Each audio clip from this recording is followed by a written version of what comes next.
अस्सलाम वालेकुम, मैं औरंगज़ेब बेग। हमारे साथ इस वक़्त एक पाकिस्तानी ख़ातून मौजूद हैं, जो कि इटली में बैठी हुई हैं और ये वही ख़ातून हैं, जिन्होंने कुछ दिन पहले पाकिस्तान में बैठकर इटली की पुलिस को हेल्प के लिए फ़ोन किया था कि मेरे साथ ज़ुल्म ज़्यादती हो रही है, बचाया जाए। तो इटली की पुलिस ना सिर्फ़ इस ख़ातून की हेल्प की, बल्कि उसी वक़्त जो इटली का पाकिस्तान में सफ़ारत खाना है, उन्होंने भी एक्शन लेते हुए इस जो हमारी बहन अभी आप स्क्रीन पर देख रहे हैं, इनको फौरी तौर पर यहाँ से आरज़ी इनके डॉक्यूमेंट तैयार करके तो इटली बुला लिया, क्योंकि इनके पास इटली के ऑलरेडी डॉक्यूमेंट्स थे, लेकिन वो गुम हो चुके थे, या ये समझ लें कि इनके हस्बैंड ने वो कहीं गुमा दिए थे, ताकि ये वापस इटली ना जा सके। तो इनकी स्टोरी हमने कुछ दिन पहले भी आपको बताई थी, बीबीसी पे भी इनकी स्टोरी चली थी, लेकिन हमारी कोशिश थी कि हम राब्ता करें ताकि इनकी स्टोरी इनकी ज़ुबानी सुने, क्योंकि जो बंदा कोई ज़ुल्म या ज़्यादती बीत रहा होता है, या जिसके ऊपर ज़ुल्म किया जा रहा होता है, या जिसको कोई शिकायत होती है निज़ाम से, या वो इंसाफ़ चाह रही होती है, या अपने दिल की आवाज़ कह रही होती है, तो मेरा ख़्याल है उससे बेहतर कोई नहीं जानता। इसीलिए हम कि बगैर इन्हीं की ज़ुबानी सुनते हैं कि आखिर हुआ क्या था? क्या ऐसी वजह बनी कि इन्होंने जनाब हेल्प के लिए इटली की पुलिस को फ़ोन किया और फिर इनकी हेल्प की गई। जी अस्सलाम वालेकुम। वालेकुम सलाम। पहले सबसे पहले तो आप ये बताइएगा कि आपका नाम क्या है? मेरा नाम सुंदर सेलिया। ठीक है। अच्छा, तो आप के कितने बच्चे हैं? मेरी 3 बच्चियाँ। आप ये बताइएगा कि आपने कुछ दिन पहले जो है ना वो हेल्प के लिए मदद माँगी थी इटली की हुकूमत से। तो ये असल में हुआ क्या था? पहले सबसे तो ये बताइएगा कि आपकी शादी कब हुई थी? मेरी शादी 2006 में हुई थी। 2006 में। और जिस आदमी के साथ हुई थी, वो क्या वो आपका रिश्तेदार है? जी, मेरे ताया का बेटा लगता है। क्या नाम है उनका? आसिफ़ अली। आपकी शादी हुई थी तो आसिफ उस वक़्त इटली में था या बाद में गया था? नहीं, आसिफ़ पहले से इटली होता था। उसके बाद फिर आपको बुलाया? जी, जब मेरा बेटा हुआ उसके बाद बुलवाया। अच्छा, आपका बेटा पाकिस्तान में पैदा हुआ था। जी, मेरा बड़ा बेटा पाकिस्तान में पैदा हुआ था, बाकी दोनों बच्चों की पैदाइश इटली की है। ठीक हो गया। अच्छा, मुझे ये बताइएगा कि आपको कब पता चला कि मेरी शादी किसी ऐसे शख्स के साथ हो गई है कि जो मेरी यानी कि प्यार की बजाय मेरे पे तशद्दुद करता है, या जो भी आपके प्रॉब्लम्स है, कितना अरसा आपकी शादी बिल्कुल ठीक चलती रही? सर, पहली दफ़ा आसिफ़ ने मेरे पे हाथ उठाया था वलीमे वाले दिन। अच्छा, वलीमे वाले दिन ही? जी। तो बताया तो उसने क्या वजह बनी? बस जो दुल्हन आप बने हुए होते हो तो हर कोई तस्वीर आपकी बना रहा होता है। तो मेरी दुल्हन बनी हुई तस्वीर थी मेरे चचा की बेटी ने अपने भाई के मोबाइल में बनाई थी क्योंकि उसके पास उस वक़्त मोबाइल नहीं था। तो उसमें उसने मेरी तस्वीर बना ली थी, दुल्हन बनी हुई थी मैं। वो तस्वीर वलीमे वाले दिन आसिफ़ ने मेरे कज़िन के मोबाइल में देखी, तो आसिफ़ ने मुझे मैं अलमारी के पास खड़ी थी और मैं कपड़े निकाल रही थी तैयार होने के लिए। आसिफ़ ने वही अलमारी का दरवाज़ा मेरे सर पे बहुत बुरी तरह से मारा, 3-4 दफ़ा बहुत ज़्यादा मारा इसने। अच्छा, तो जी। आपको पता चला कि इसमें मेरा कसूर भी कोई नहीं है और मेरे साथ ये ज़्यादती होनी शुरू हो गई है, बंदा तो बड़ा सख्त है। ऐसे ही था, कुछ फ़ील हो गया? हाँ जी, बस मैं रोना शुरू हो गई और जो हमारा वलीमा था वो सिर्फ़ मर्दों का था। ये खुद तैयार होके और वलीमे पे चला गया और मैं पीछे अकेली बैठी रही। तो अच्छा, आपको कोई पूछा नहीं है उसने? नहीं। तो इसका मतलब है कि वलीमे वाले दिन ही आप पर तशद्दुद का आगाज़ हो गया कि जी आपकी शादी की तस्वीर आपके कज़न के पास उसके मोबाइल में क्यों है? यही वजह बनी? जी, और दुल्हन बनी हुई तस्वीर थी। दुल्हन जब कोई बना होता है तो एक नॉर्मल चीज़ है, हर कोई तस्वीरें बना रहा होता है। हाँ, मना भी नहीं आप कर सकते ना, तो हैं भी रिश्तेदार, बात तो ठीक है। अच्छा, उसके बाद फिर आप क्या इसके साथ ये जो आपका कज़न है, आपकी और भी रिश्तेदारियाँ हैं, किसी और बहन की या भाई की इस फैमिली के साथ शादी हुई है? जी सर, मेरी जो बहन है वो मेरी जेठानी भी लगती है। जो आसिफ़ का भाई है सफ़दर, उसकी शादी मेरी अपनी बहन से हुई हुई है। अच्छा, उसकी पहले हुई थी। जी, उसकी पहले हुई थी। अच्छा, आप दोनों बहनें, दोनों भाइयों के साथ आपकी शादियाँ हुई हैं, ठीक है जी। हाँ जी। तो जी। आपका ताल्लुक कहाँ से है पाकिस्तान से? हम सरगोदा से ताल्लुक़ रखते हैं। तो जब आपकी शादी हो गई तो उसके वक़्त यानी कि आपके हस्बैंड तो शादी के बाद जितनी भी छुट्टी थी वापस इटली चले गए, अभी बच्चा भी कोई पैदा नहीं हुआ था। तो आपका रवैया, आपके ससुराल वालों का रवैया आपके साथ कैसा रहा? जब तक आप इटली नहीं गई? मेरी सास भी बहुत सख्त थी, वो भी बात-बात पे बहुत डाँटती थी, मारना शुरू कर देती थी।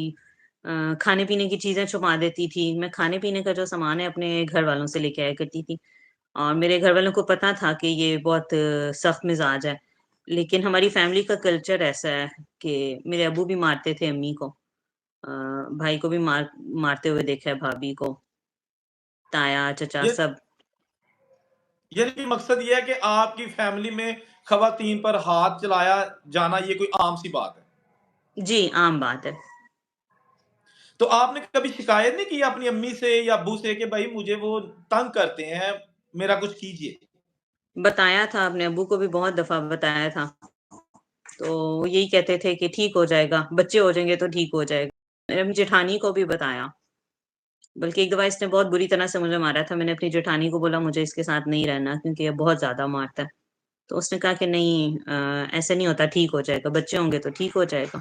अच्छा, फिर आप जब इटली चली गईं, एक बच्चे को लेके आप इटली चली गईं, तो वहाँ जी। इटली में आप पर जो है ना वो पहली बार इसने कब हाथ उठाया या कब जो है ना यानी इटली पहुँचने के बाद, कैसा रवैया रहा शुरू के दिनों में? इटली पहुँचने के बाद भी मैं और मेरा बेटा घर में होते थे और इसने घर का इंटरनेट भी कटवा दिया था। और मैं अपने अम्मी लोगों से अगर बात करनी होती थी पाकिस्तान तो शाम में बात करती थी जब आसिफ आता था घर और बहुत थोड़ी देर मुझे बात करने की इजाज़त होती थी। यानी और आसिफ की वहाँ निगरानी में ही बात करती थी आप? जी, और वहाँ भी तो इसने यही करना कि वहाँ पे भी मारता था और अक्सर घर में बंद करके चला जाता था। जब काम पे जाता था तो बाहर से ताला लगा के और चाबी लेके साथ चला जाता था, अक्सर। क्या काम करता था ये वहाँ पे? ये फैक्ट्री में काम करता था। फैक्ट्री में काम करता था, अच्छा ठीक है। तो फिर आपके अभी पक्के कागज़ बन चुके, कितनी देर बाद आपके पक्के कागज़ बन गए, इटली के? अ, मैंने थोड़े अरसे बाद ही फिर रात में जिस वक़्त खाना वग़ैरह दे के उसके बाद मैं फ़ारिग होके थोड़ी देर बैठती थी इंटरनेट से लैंग्वेज सीखना स्टार्ट की। फिर उस लैंग्वेज का मैंने खुद टेस्ट दिया था और वो माशाल्लाह मेरा क्लियर हो गया था। उसकी बेस पे मुझे पीआर मिल गई थी। ठीक है, सही है। तकरीबन सवा 1 साल बाद ही मिल गई थी मुझे। मेरी बेटी पैदा हुई थी वहाँ पे इटली में, तो साथ ही फिर मुझे पीआर मिल गई थी तो उसके लैंग्वेज। बाद जो आपकी बहन है वो भी इटली में होती है, जो आपकी जेठानी लगती है? जी, अब वो भी इटली में होती है। वो आपसे पहले गई थी इटली या आप पहले गई थी? मैं पहले गई थी, उसके बाद वो आई थी। अच्छा, तो उसका खामंद उसके साथ रवैया कैसा है, जो आपके जो जेठ हैं और जेठानी है, जो आपकी बहन है? उसका खामन भी उसको मारता है। अच्छा, अच्छा, वही बात आ गई ना कि वो जो ऐसे पहले आपने कहा कि खानदानी ये चलता आ रहा है, ख़वातीन को मारना, ऐसे ही है? जी। अच्छा, तो आपने कभी अपनी बहन को अपना दुखड़ा नहीं सुनाया? क्योंकि वो आपकी बड़ी बहन होगी शायद, बड़ी बहन ही है ना? चलो छोटी है लेकिन रिश्ते में जी, तो जेठानी लगी ना? जी, बड़ी बहन ही है। मेरी बड़ी बहन को भी पता था, मैंने बताया था और मेरे भाई को बहुत हमारे घर के मामलात पता थे और अब्बू को कई दफ़ा ये लोग मुझे बहुत मारते थे और मैं रोते-रोते घर आ जाती थी। फिर अब्बू मेरे बस एक ही बात करते थे कि आप सब्र करो। हुँ, हुँ। तो आप जब ब स बस उधर सरगोदा कितनी बार आई गई हैं इटली से इससे पहले? हम जब इटली मूव कर गए थे मेरे पहले बेटे के साथ, तो उसके बाद आसिफ अक्सर पाकिस्तान और इटली इसी तरह क्योंकि ये पाकिस्तान में कारोबार करना शुरू हो गया था। तो बच्चों की पढ़ाई बहुत डिस्टर्ब होती थी, मैं इसको कहती भी थी, लेकिन ये ज़बरदस्ती उठा के पाकिस्तान ले जाता था कि नहीं मेरा कारोबार है और इस तरह। हुँ, और हुँ। जब मैंने जाना होता था तो मेरे मेरे और मेरे बच्चों की टिकट मेरे अपने अब्बू पे की थी। अच्छा, तो ये जो अभी हम आते हैं जो रिसेंट जब पाकिस्तान में आप आ गईं, तो पाकिस्तान में जब ये सारा सिलसिला शुरू हुआ, तो कौन-कौन आपको मारता रहा है? किससे आपको शिकायत रही है? जब रिसेंटली अभी आप इटली जाने से पहले पाकिस्तान में थी, जब आपने कॉल की है, उस वक़्त कितना जी। अरसा पाकिस्तान में रही हैं? अ, हम आए थे पिछले साल नवंबर में। असल में पिछले साल नवंबर में मैं और आसिफ इटली गए हुए थे। तो वहां भी इसने मुझे मारा। ये किसी लड़की से बात कर रहा था जिससे इसको शादी करनी है। तो अच्छा, वो लड़की के साथ उसका चक्कर चल रहा है इटली में? नहीं, वो सरगोदा की लड़की है। अच्छा, पाकिस्तान में है वो? जी, वो पाकिस्तान की लड़की है। काफ़ी टाइम से चल रहा था इसके, तकरीबन 3-4 साल पुराना तकरीबन था। ये पहले भी लड़कियों से बात करता था, लेकिन मैंने कभी इस पे शक नहीं किया या कभी इससे बहुत ज़्यादा झगड़ा नहीं किया, क्योंकि ज़ाहिर-सी बात है, हम पाकिस्तानी ख़वातीन हैं, हम लोगों को यही होता है कि नहीं, चलो बच्चों का बाप है। तो अभी नवंबर में हम इटली से वापस गए हैं उम्रा करने। उम्रा करने गए हैं तो वहाँ पे ये किसी लड़की से बात कर रहा था और इसने बोला कि मैंने उससे शादी करने के बारे में बात कर रहा था। मैंने सुन ली कॉल। फिर हमारी वहाँ पे थोड़ी-सी बहस हुई सऊदी अरब में ही। तो मैंने इसको बोला, क्योंकि इसने ना मेरे से मेरे सारा सोना छीन लिया था। जो मैं सोना मैंने खुद भी बनाया था और जो मेरे पेरेंट्स वग़ैरह भी देते थे। जो मेरा जहेज़ में भी सोना था वो भी इसने छीन लिया। तो मैंने इसको बोला कि तुम्हें शादी करनी है ना, तो मुझे मेरा सोना वापस कर दो। फिर ऐसे है कि जो इटली गवर्नमेंट भी पैसे देती थी, बच्चों की पैदाइश पे भी पैसे देती है माँ को, वो भी सारा बैंक अकाउंट ही ये अपने पास रखा करता था। तो फिर मुझे इसने बोला कि अच्छा ठीक है, तुम पाकिस्तान एक दफ़ा चलो और मैं ना तुम्हें वहाँ जाके सारा कुछ वापस कर दूँगा। वहाँ से मुझे ये कह के वापस ले आया और आते साथ ही 2 दिन बाद इसने अलमारी से सारा कुछ निकाल लिया, मेरे मेरे डॉक्यूमेंट्स भी निकाल लिए। लड़ाई की जो 1-2 चीज़ें मैंने पहनी हुई थी, वो भी इसने उतार ली मेरी। फिर एक लंबी लड़ाइयों का और अजीब फिज़िकल टॉर्चर, मेंटल टॉर्चर का सिलसिला शुरू हो गया। बहुत ज़्यादा मारता था और ये पूरी रात जगाता था मुझे। अम, बच्चे सो जाने, कमरे में आके और लाइट ऑन कर देनी, पंखा बंद, पीछे से तकिया निकाल के कहता है यूँ सीधी होके बैठो और कमर कमर की ना ऐसे तुम्हारे कंधे झुकने नहीं चाहिए। कंधे यूँ करके बैठो बिल्कुल और बगैर टेक के बैठो, पूरी रात। और फजर के वक़्त फिर ये जाता नमाज़ पढ़ के खुद कमरा लॉक दूसरा करके और एसी लगा के सो जाता था। और मैं फिर अपने अम्मी-अब्बू के पास जाती। इवन मेरे अम्मी-अब्बू ने मेरे जिस्म पे नील पड़े हुए देखे और इतनी बुरी तरह मेरे हाथों पे निशान और बहुत बहुत बुरी हालत में मैं जाती थी। लेकिन वो मुझे 5-7 दिन से ज़्यादा नहीं रहने देते थे, वापस भेज देते थे आसिफ के पास। फिर हुँ, उसके हुँ। बाद जून की बात है, इसने मुझे मेरे पे मिट्टी का तेल फेंका और मुझे आग लगाने की भी कोशिश की। मैंने बड़ी मुश्किल से अपनी जान बचाई। फिर ये एक जून दिन किसी साल 2024? जी, 2024 की बात है। 2024 में भी मेरा एक ऑपरेशन हुआ। उस ऑपरेशन के बाद ये डॉक्टर ने हालाँकि मना किया कि आपने ना रेस्ट करना है। इस्लामाबाद में मेरा ऑपरेशन हुआ था और पहले मेरा ऑपरेशन भी नहीं करवा रहा था, फिर मैंने इसको पैसे दिए और इवन पेट्रोल के पैसे भी इसको मैंने खुद दिए, इस्लामाबाद जाने के। फिर इसने ऑपरेशन करवाया तो अगले दिन ही वापस लेके आ गया और मेरी अम्मी के घर भी मुझे नहीं रहने दिया, वहाँ से भी वापस लेके आ गया। फिर 20 जून की रात की बात है, जब इसने मुझे मारना शुरू किया, मैंने भाई को कॉल पे लिया। भाई सुन रहा था कि ये मारे जा रहा है, लेकिन भाई कहता है मैं ना थका हुआ हूँ, मैं नहीं आ रहा, बाबा से बात करो। अब्बू से बात की, वो कहते बेटा इधर नहीं आना, तुम उधर ही रह के अपने मसले सॉल्व करो। कॉल बंद कर दी उन लोगों ने। इसने मुझे भी बहुत मारा, मुझे एक कमरे से घसीट के दूसरे कमरे में लेके जा रहा था, बच्चों को मार रहा था, मेरी बेटी को इतने ज़ोर-ज़ोर से इसने सर पे थप्पड़ मारे, चीखा, मेरे बेटे के ऊपर चीखा, उसको भी मारा। फिर तकरीबन फजर के वक़्त जाके ना मैंने अपने आप को किचन में बंद किया, दरवाज़ा तोड़ के अंदर आ गया, फिर मुझे आग लगाने लगा। फिर मैंने इतनी मुश्किल से जान बचाई और मैंने पुलिस को कॉल की। तो तकरीबन 6 बजे के करीब 15 पे कॉल की थी मैंने, तो आ गई थी पुलिस 21 जून की सुबह को। और इसने कहा नहीं हमारे घर का मामला है, आप लोग जाएँ इस तरह करके ना। मैंने पुलिस को हालाँकि सारी बात बताई, मैंने कहा आप इसको पकड़ें, मुझे एफआईआर कटवानी है, मेडिकल के लिए ले जाएँ ये वो, बहुत मैंने मिन्नतें की पुलिस की। उन्होंने कोई बात नहीं सुनी, वापस चली गई पुलिस। पुलिस वापस जाती गई है तो आसिफ ने मेरे अब्बू को बुला लिया, मेरे अब्बू और भाई आए हैं। मेरे भाई ने मुझे मारना शुरू कर दिया, गला दबा रहा था मेरा भाई मेरे बेटे के सामने। मेरे बच्चे चीख रहे थे। फिर अब्बू कहते हैं कि आ जाओ तुम मेरे साथ आ जाओ, लेकिन बच्चे इधर ही छोड़ दो। मैंने कहा मैं बच्चे नहीं छोड़ने। तो मेरा बड़ा बेटा आसिफ ने उसको छीन लिया था मेरे से। कमरे में वो सो रहा था, आसिफ ने दरवाजा बंद करके उसको बंद करके बाहर खड़ा हो गया। छोटे दोनों बच्चे लेके मैं अम्मी के घर आई हूँ। उसके 5-7 दिन बाद मेरे घर वालों ने मेरे से फ़ोन छीन लिया। एक फ़ोन था जिसके अंदर वीडियोज़ वगैरह थी आसिफ की लड़ाई की और सारे सबूत थे। वो मेरे अब्बू ने लेके मेरे से तोड़ दिया और दूसरा फ़ोन इन लोगों ने मेरे से छीन लिया कि तुमने पुलिस क्यों बुलवाई है। फिर इन्होंने मुझे वापस भेज दिया, आसिफ की तरफ वापस भेज दिया। मेरे पास ना फ़ोन था, ना मैं किसी से बात कर सकती थी। ये घर से जाते हुए ग घर लॉक कर जाता था और 21 जून को इसने फिर मुझे इतनी बुरी तरह से मारा, हमारा पूरा मोहल्ला इकट्ठा हो गया था। पूरा मोहल्ला इकट्ठा हो गया। गेट के बाहर वो लोग गेट बजा रहे थे, बार-बार गेट बजा रहे थे।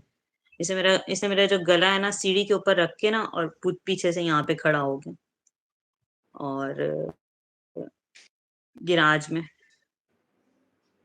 हुँ। मेरे बच्चे मुझे बचाने वाले थे, मेरे बच्चों ने इसको धक्का दे-दे के बड़ी मुश्किल से मेरे बड़े बेटे ने इसकी टाँगें पीछे की, छुड़ाया इससे मुझे। फिर मोहल्ले वालों ने दरवाज़ा बहुत ज़्यादा बजाया। फिर मोहल्ले वाले आए, उन लोगों ने मेरा हाल देखा, मेरा पूरा बाजू खून से भरा हुआ था। फिर मेरे अम्मी-अब्बू लोग आ गए। मेरे मोहल्ले वालों ने उनको बोला कि आप इसको ले जाओ वरना ये सुंदस को तो यहाँ कत्ल कर देगा। तो मेरे घर वाले मुझे साथ नहीं लेके गए। उन्होंने कहा ये यहीं पे रहेगी, यही इसका घर है।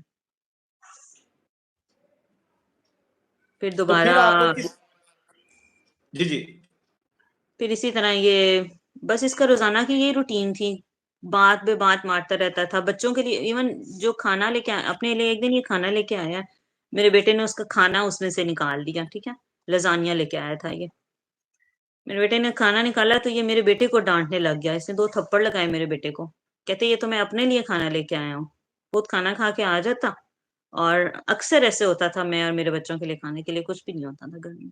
नहीं तो वो तो ऐसे लग रहा है कि जैसे उसके बच्चे नहीं थे, ये वो सिर्फ़ आपके ही थे, उसके कोई सौतेले बच्चे थे। ऐसे ही लग रहा है उसकी बातों से तो। वो इसी तरह करता था बच्चों के साथ। बच्चे मिंट मार्गरीटा एक दिन ये लेके आया तो मेरे बेटे के मुँह से इसने स्ट्रॉ खींच ली। इसने कहा ये मेरा है, मैं जूस लेके आया हूँ। तो फिर जब आप सरगोधा में थीं, ये इटली जा चुका था, आपके डॉक्यूमेंट्स वग़ैरह भी ले गया था ताकि आप ट्रैवल ना कर सको, ठीक है ना? ऐसे ही है? नहीं, ये सरगोधा में ही था। फिर 21 अगस्त की सुबह थी जब मेरे बच्चे स्कूल गए हैं, तो इसने लड़ाई शुरू कर दी। मेरे बाबा के कार कैरियर चलते हैं, उन्होंने वो अपने बेटे के नाम लगवाए। तो ये मुझे मेरे से लड़ रहा था कि वो कार कैरियर ना तुम बोलो तुम्हें भी दें। फिर इसने मुझे बहुत ज़्यादा मारा। ये अंदर गया है वॉशरूम में, तो मेरी अल्लाह ताला ने ज़िंदगी रखी लिखी हुई थी, मैं शुक्र है गेट खुला था। मैं भाग के साथ वालों के घर गई हूँ, जाके मैंने पुलिस को कॉल कर दी। फिर मैंने स्कूल से बच्चे लेके आई और मैं थाना चली गई, थाना सेटले टाउन चली गई। मैंने उनको सारी बात बताई है, वो पुलिस ने कोई एफआईआर ही नहीं काटी, बिठा-बिठा के मुझे वापस भेज दिया। शाम में फिर मेरे सासुर ने फिर मुझे इतनी बुरी तरह से मारा है, फिर पुलिस आई है। मैंने वुमेन प्रोटेक्शन पोर्टल में भी कॉल की 1787 में, तो उन्होंने 1 रात के लिए मुझे लेडी पुलिस दी थी।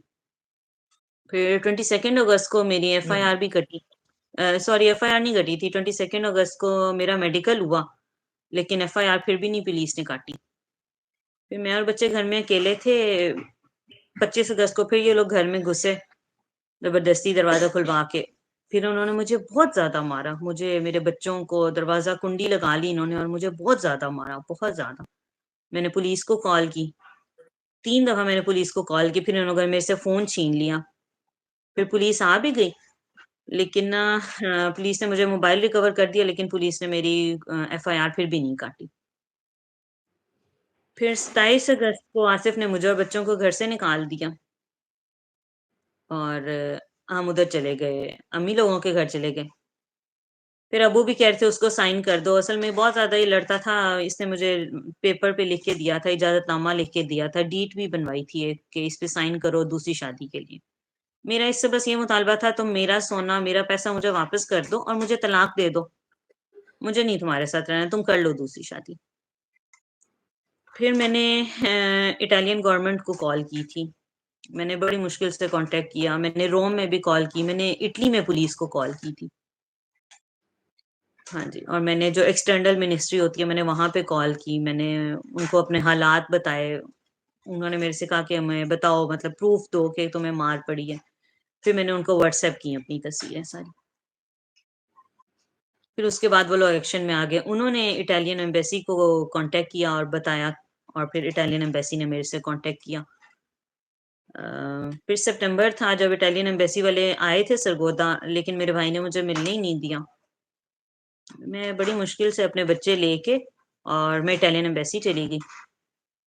तो वहां से शुक्र है अल्हम्दुलिल्लाह, एम्बेसी वालों ने हम लोगों को इटली भेज दिया।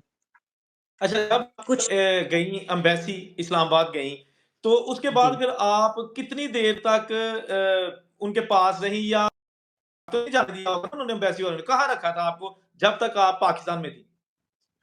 नहीं, एम्बेसी वालों ने हमें सिक्योरिटी में रखा हुआ था। रिहाइश उन्होंने दे दी थी आर्जी तौर पे? जी, रिहाइश दी थी उन्होंने, मुझे और बच्चों को रिहाइश दी थी आर्जी तौर पे, तकरीबन 2 हफ्ते रखा था। एम्बेसी इस्लामाबाद वालों ने में? आके जी? इस्लामाबाद में रखा था? जी, इस्लामाबाद में रखा था। अच्छा, उसके बाद फिर उन्होंने आपके डॉक्यूमेंट्स वगैरह तैयार किए, जो सफरी डॉक्यूमेंट्स हैं? एम्बेसी वालों ने मेरे डॉक्यूमेंट्स आसिफ से मुझे रिकवर करके दिए थे। अच्छा, जी। तो 2 हफ्ते के एम्बेसी ने अंदर-अंदर फिर आप चली गईं? जी, एम्बेसी वालों ने मेरे डॉक्यूमेंट्स इससे मुझे ले दिए थे, और बच्चों के इसने सिर्फ़ जो इटालियन पासपोर्ट हैं वो दिए थे, बाकी पेपर इसने नहीं दिए, आज भी इसी के पास है।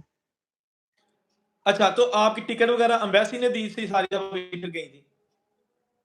मैंने अपनी दोस्तों से लेके अरेंज की थी, और कुछ मेरे जो मेरे कज़िन्स हैं, ताया की बेटियाँ, उन्होंने फिर मेरे अब्बू को बोला था कि उसको टिकट के पैसे दें आप, क्योंकि उसके पास नहीं है। तो कुछ पैसे फिर मेरे अब्बू ने दिए थे, कुछ मेरी दोस्तों ने दिए थे। आप इटली पहुँच गईं, चलें। इटली जाके फिर आपको कहाँ आप इस वक़्त रह रही हैं? यानी कि उनका कोई दिया हुआ घर है सरकार का? नहीं, अभी तो घर नहीं मिला हुआ हमें, क्योंकि अभी केस चल रहा है। अच्छा, जी। तो आपकी वहाँ आसिफ से कोई बातचीत तो नहीं हुई, या आसिफ ने आप तक पहुँचने या अप्रोच करने की कोई कोशिश तो नहीं की? आप महफूज़ हैं? आसिफ ने एक दफ़ा अप्रोच करने की कोशिश की थी, मैंने इसको ब्लॉक कर दिया। मैंने अपने पूरे ख़ानदान को ही बल्कि ब्लॉक कर दिया होगा इस वक़्त। और अम्मी-अब्बू को भी ब्लॉक कर दिया? जी, अम्मी-अब्बू को भी ब्लॉक कर दिया। तो इस वक़्त आपने आसिफ को ब्लॉक कर दिया, आसिफ के जो आपके ससुराल वाले हैं, आपके मेके वाले हैं, सब आप ब्लॉक कर चुकी हैं। जी, मैं सबको ब्लॉक कर चुकी हूँ। लेकिन मैं जब सोशल मीडिया पे वीडियोज़ अपलोड की हैं, तो कुछ ने मुझे इनबॉक्स में मैसेजेस किए कि वीडियोज़ हटा दो, और सोशल मीडिया पे मुझे अभी भी हैरेसमेंट निशाना बना रहे हैं ये लोग। नीचे आके कमेंट्स कर रहे होते हैं। फिर आसिफ ने मुझे साइको पेशेंट कहा होगा। तो मेरे अभी केसेस चल रहे हैं, मुझे अपने आप को डिफेंड करना है, मुझे अपने बच्चों की कस्टडी मैं अपने बच्चों की कस्टडी का केस लड़ रही हूँ, और डिवोर्स का केस लड़ रही हूँ। तो अभी हम लोगों को प्रॉपर जो एक अकोमोडेशन होती है, एक सेपरेट घर है, वो हम लोगों को नहीं मिला होगा। शेयरिंग में रह रही हैं, कैंप टाइप जो होता है। जी, जी, जी, जो रिफ्यूजी कैंप टाइप होते हैं। तो आपको खर्चा वगैरह कोई मिल रहा है गवर्नमेंट की तरफ से? क्योंकि आपने खाना-पीना भी है, बच्चे भी हैं। अभी तो आसिफ ने मेरा रेज़िडेंसा वगैरह कटवा दिया था, लेकिन मेरे वकील ने बात की है कि इंशाअल्लाह ताला अल्लाह ताला खैर करेगा, हम लोग कर रहे हैं कोशिश सब। असल में यहाँ पे तो छुट्टियाँ होगी। अभी आपकी जो है ना वो क्या डिमांड है? आप किससे क्या चाहती हैं? अम, सर, मेरा जो सरगोदा में घर है, वो मेरा ज़ाती घर है, जिसमें बहुत सारा पैसा मैंने खुद लगाया था। वो आसिफ ने मेरे नाम नहीं करवाया था, इसने अपने नाम करवा लिया था। उसपे मेरे बच्चों का हक है, उसपे इस वक़्त मेरे ससुराल वाले कब्ज़ा करके बैठे हुए हैं। मेरे बच्चों का वो हक है, वो मुझे वापस मिले। उसके बाद मुझे सिर्फ़ अपना सोना और अपना पैसा मुझे वापस कर दे आसिफ, और मुझे तलाक दे दे। मुझे इस शख़्स की शक्ल भी नहीं देखनी, मुझे इस शख़्स की शक्ल भी नहीं देखनी। उसके बाद मैं अपने बच्चों को खुद पालूँगी। इटालियन गवर्नमेंट से भी गुज़ारिश की है, मेरी रिक्वेस्ट भी है इटालियन गवर्नमेंट से कि मुझे और बच्चों को प्रॉपर एक रिहाइश दे दी जाए, क्योंकि हमें तो पाकिस्तान में इंसाफ नहीं मिला। तो हमने इंसाफ के लिए, हमने अपनी जान बचाने के लिए यहाँ पे आए हैं। सिक्योरिटी के लिहाज से इटालियन गवर्नमेंट ने बहुत अच्छे इंतज़ाम किए हैं। आसिफ इटली आ गया था सर।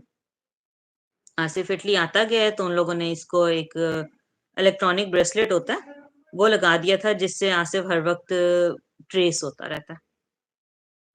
तो उसके बाद जिस इलाके में हम लोग हैं इसमें आसिफ एंटर नहीं हो सकता, अगर वो आएगा तो उसको फ़ौरन से पहले अरेस्ट कर लिया जाएगा। यानी कि तो आसिफ को सिक्योरिटी पॉइंट ऑफ व्यू के आपकी सिक्योरिटी के लिए आसिफ को जी, एक इलेक्ट्रॉनिक डिवाइस लगा दी गई है कि अगर वो जी। आपके एरिया के आसपास आएगा तो गवर्नमेंट या जो पुलिस है उसको पता चल जाएगा कि ये उस इलाके में जा रहा है, डिटेक्टिव जो है। बिल्कुल। बिल्कुल, वो हर वक़्त डिटेक्ट हो रहा होता है और वो उसको हर रोज़ाना हर रोज़ उसको रिपोर्ट करना होता है कि मैंने ब्रेसलेट लगाया हुआ है। डेली बेसिस पे उसको पुलिस स्टेशन जाना होता है। और ये हमारी सिक्योरिटी के लिए, मेरे और मेरे बच्चों की सिक्योरिटी के लिए किया है उन्होंने।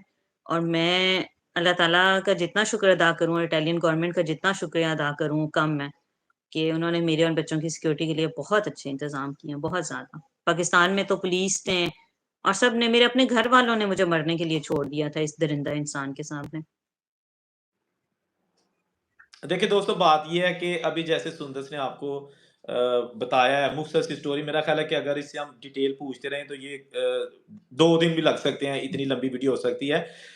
मकसद बात करने का ये है कि एक ख़ातून जो वाज़ेह तौर पे तशद्दुद का निशाना बन रही है, उसके जिस्म पर निशानात हैं और वो खुद अपनी ज़ुबान से कह रही है कि भई मुझे तहफ़्फ़ुज़ दिया जाए। पाकिस्तानी पुलिस जो मतलब वहाँ पे गई है और जब हस्बैंड कहा जी साडा घर दा मामला है, तुसी जाओ, यानी ये हमारे घर का मामला है, और पुलिस वाक़ई वापस आ गई। बाहर के मुल्कों में ऐसा नहीं होता। मैंने भी पूरी दुनिया फिरी है। पूरी दुनिया, ऑस्ट्रेलिया में रह चुका हूँ।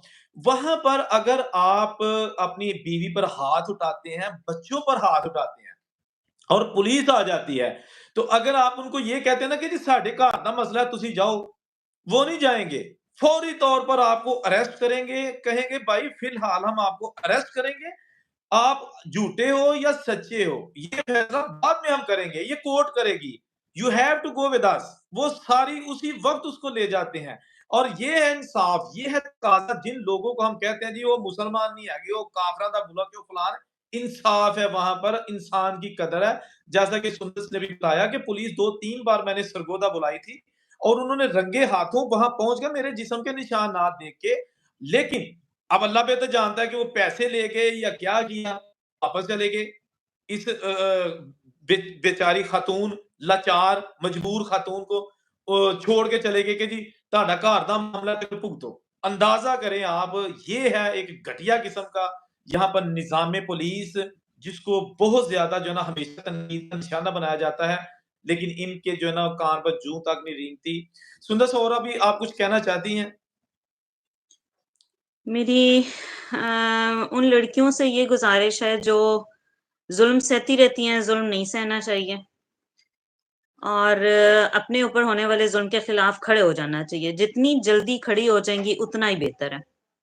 और मेरी उन सब लड़कियों से गुज़ारिश है जो जिनकी अभी शादी होने वाली है, पहले थप्पड़ पे ही अपने शौहर का हाथ रोक देना चाहिए। अगर वो एक थप्पड़ मारे, उसका हाथ रोकें या फिर उसको दूसरा थप्पड़ लगा दें। और मेरी माँ-बाप से ये गुज़ारिश है कि जिन बेटियों को आप लोग पैदा करते हैं, उनको शादी करते वक़्त ये कह दिया करें कि बेटा ना गाली बर्दाश्त करना शौहर की और ना ही बम शौहर की मार बर्दाश्त करना, ना ससुराल वालों की। क्योंकि आपने बेटी बेची नहीं होती, आपने बेटी की शादी की होती है। जो माँ-बाप अपने बेटियों के सर पे हाथ नहीं रखते ना, उनकी बेटियाँ रुल जाती हैं। और मेरा जी, जी। बाप एक अरबपति बाप है। मेरा बाप एक अरबपति बाप है।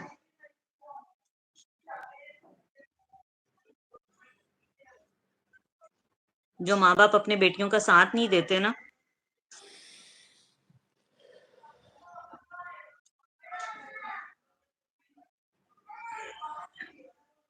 अपनी बेटियों को ये ना कहा करें कि तुम उस घर से तुम्हारा सिर्फ जनाजा निकलेगा। इस बात की इस्लाम ने भी इजाज़त नहीं दी। इस्लाम ने नहीं कहा कि ज़ुल्म बर्दाश्त करो। कहीं भी नहीं कहा इस्लाम ने। ज़ुल्म सहना भी गलत है। इस्लाम ने हमें ये तालीम दी है। तलाक कोई बुरी चीज़ नहीं है। तलाक अगर मियाँ-बीवी अगर एक शख्स इतना दरिंदा हो गया है, इतना वहशी हो चुका है, तो उससे तलाक लेने में कोई कोई कबाहत नहीं है। अपनी बेटियों को इस मुआशरे की भेंट नहीं चढ़ाना चाहिए। इस तरह के भेड़ियों के आगे नहीं अपनी बेटियों को डाल देना चाहिए। सुंदर कुछ लोग होते हैं जो अमीर देख के ना, ये एक जनरल बात कर रहा हूँ क्योंकि मेरा बहुत सारी खवातीन के साथ भी कनेक्ट है, मर्दों के साथ भी है और इस तरह की स्टोरीज है मेरे पास हजारों की तादाद में। सच्ची कहानियां मौजूद है, दिल खून के आंसू होता है। जो कुछ ऐसी स्टोरी है जिसमें खवातीन को सिर्फ इसलिए बाहर के लड़कों के साथ ब्याह दिया जाता है, बेशक उसकी 55 साल 18 साल एज होती है कि जी हमारी लड़की बाहर चली जाएगी, और वो शादियां भी कामयाब नहीं होती, जुल्म और सितम हर तरह की चीजें होती हैं। क्या आप समझती हैं कि ये लालच नहीं करना चाहिए?